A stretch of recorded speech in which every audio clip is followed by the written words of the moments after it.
नमस्कार। देवरिया की आवाज रेडियो केसरी से प्रस्तुत है स्थानीय हालचाल। पहले मुख्य हालचाल।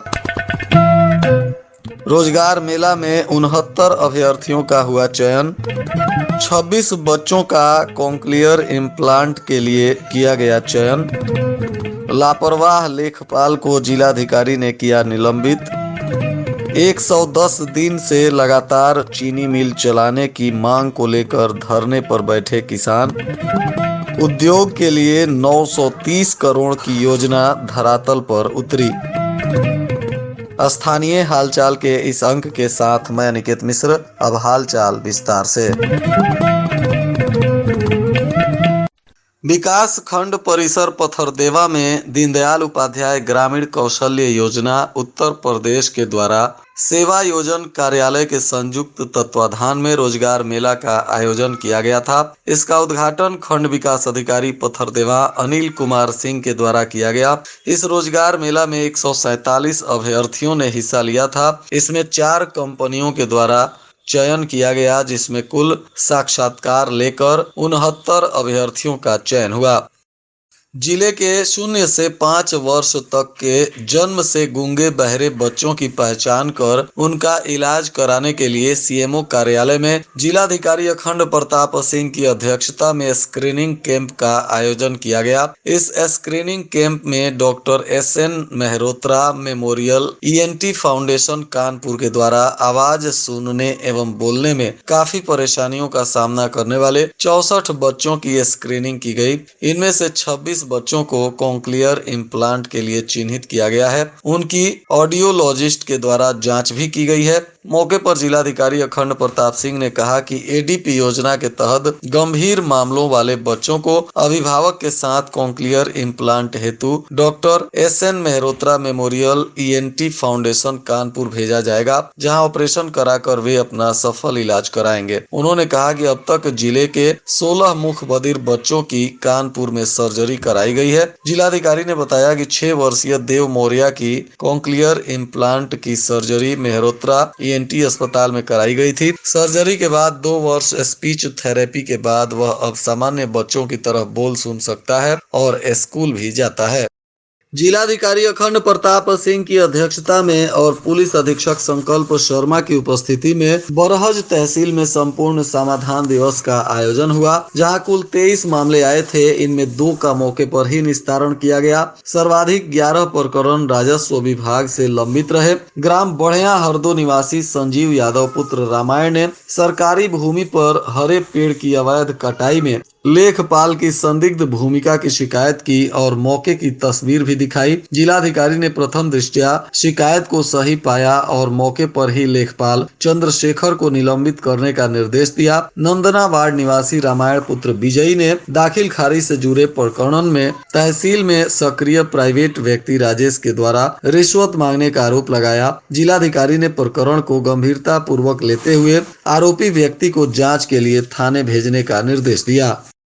इधर चीनी मिल चलाओ संघर्ष समिति का बैतालपुर चीनी मिल चलाने की मांग को लेकर 110वें दिन भी धरना जारी रहा। इसमें विभिन्न सामाजिक संगठन के लोगों ने हिस्सा लिया। वक्ताओं ने कहा कि एक तरफ सरकार अपनी उपलब्धियों को गिना रही है, तो वहीं 3.5 महीने से अधिक समय से धरना दे रहे किसानों की अनदेखी की जा रही है। इतने बड़े सूबे के मुख्यमंत्री के द्वारा घोषणा करने के बाद भी बैतालपुर चीनी मिल को चलाने की पहल नहीं की जा रही है। धरने में ब्रजेंद्र मणि त्रिपाठी, अवधेश मणि, राजेश आजाद, शिवाजी राय सहित दर्जनों गणमान्य लोगों ने वहां मौजूद किसानों और आम लोगों को संबोधित किया।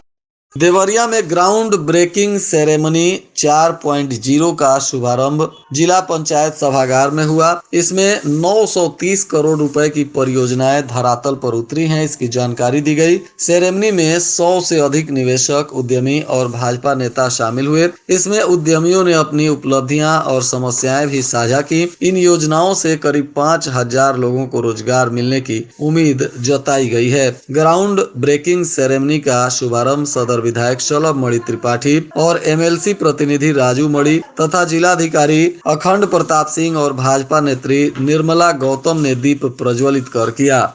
संत विनोबा पीजी कॉलेज में अंग्रेजी विभाग के पूर्व विभागाध्यक्ष और जिले के वरिष्ठ पत्रकार सदानंद दुबे का भोपाल के एक निजी अस्पताल में निधन हो गया। वे 87 वर्ष के थे। वह जिले के रुद्रपुर तहसील के नकैल गांव के निवासी थे। सदानंद दुबे ने अपने पीछे भरा पूरा परिवार छोड़ा है। उनके 3 पुत्र और 3 पुत्रियां हैं। बीएचयू से अंग्रेजी विषय में एमए करने के बाद सदानंद दुबे संत विनोबा स्नातकोत्तर महाविद्यालय में अंग्रेजी शिक्षक नियुक्त हो गए थे। उनके निधन से स्थानीय गणमान्य लोगों ने शोक संवेदना व्यक्त करते हुए उन्हें श्रद्धा सुमन अर्पित किया। Under 17 Azhar Chishti memorial cricket tournament का शुभारंभ रविंद्र किशोर शाही स्पोर्ट्स स्टेडियम में हुआ। उद्घाटन मैच हॉक स्पोर्ट्स गोरखपुर और प्रभा एकेडमी के बीच हुआ। इसमें प्रभा एकेडमी 5 विकेट से विजयी रही। मैन ऑफ द मैच का पुरस्कार विवेक चौरसिया को दिया गया। जिला विकास कार्यालय के वरिष्ठ प्रशासनिक अधिकारी ने बताया कि ग्राम विकास विभाग के सेवानिवृत्त सरकारी सेवकों और उनके आश्रितों को कैशलेस चिकित्सा कार्ड बनाने के लिए 19 फरवरी से 23 फरवरी तक 5 दिवसीय अभियान चलाया जाएगा। इसके लिए सभी सरकारी सेवकों को पंडित दीनदयाल उपाध्याय राज्य कर्मचारी कैशलेस चिकित्सा योजना के तहत आवेदन ई-केवाईसी कराया जाना है। इधर अपनी 8 सूत्री मांगों को लेकर दिव्यांगों ने शहर में मार्च निकाला, जिसके बाद कलेक्टेरिएट में पहुंचकर मुख्यमंत्री को संबोधित 8 सूत्री ज्ञापन भी जिलाधिकारी को सौंपा। इसमें दिव्यांगों के लिए रोजगार सृजन, पंचायत चुनावों में आरक्षण इत्यादि मांग शामिल हैं। अपर सत्र न्यायाधीश कोर्ट संख्या 3 संजय सिंह की अदालत ने 2 किशोर बेटों की चाकुओं से गोद कर हत्या करने की आरोपी सौतेली मां और उसकी सौतेली भाभी को उम्र कैद की सजा सुनाई है। इसके साथ ही दोनों के खिलाफ 20-20 हजार रुपए के अर्थदंड का भी फैसला सुनाया गया है। मामला गौरी बाजार थाना क्षेत्र के एक गांव का बताया जा रहा है। इस चर्चित घटना में 1 वर्ष 7 महीने में फैसला आया है। गौरी बाजार के ग्राम देवतहा में 11 मई 2022 को सुबह घर में सो रहे 2 किशोरों को चाकुओं से गोद कर मौत के घाट उतार दिया गया था। इस गांव के श्रीनिवास विदेश में रहते हैं। उन्होंने 2 शादियां की थी। दोनों पत्नियां और उनके बच्चे एक ही मकान में रहते थे। उनकी दूसरी पत्नी कुसुम और उसकी बहू अर्चना को पहली पत्नी मनसा देवी के दोनों पुत्र अभिषेक 15 और अजय 17 की हत्या के आरोप में सजा सुनाई गई है। श्री राम जानकी मंदिर सिविल लाइन के जीर्णोद्धार कार्य का भूमि पूजन समारोह किया गया। इसमें श्री राम लीला समिति के बैनर तले जन सहयोग से इसका निर्माण किया जा रहा है। मुख्य अतिथि राम कथावाचक राजन जी महाराज के हाथों यह कार्यक्रम संपन्न हुआ।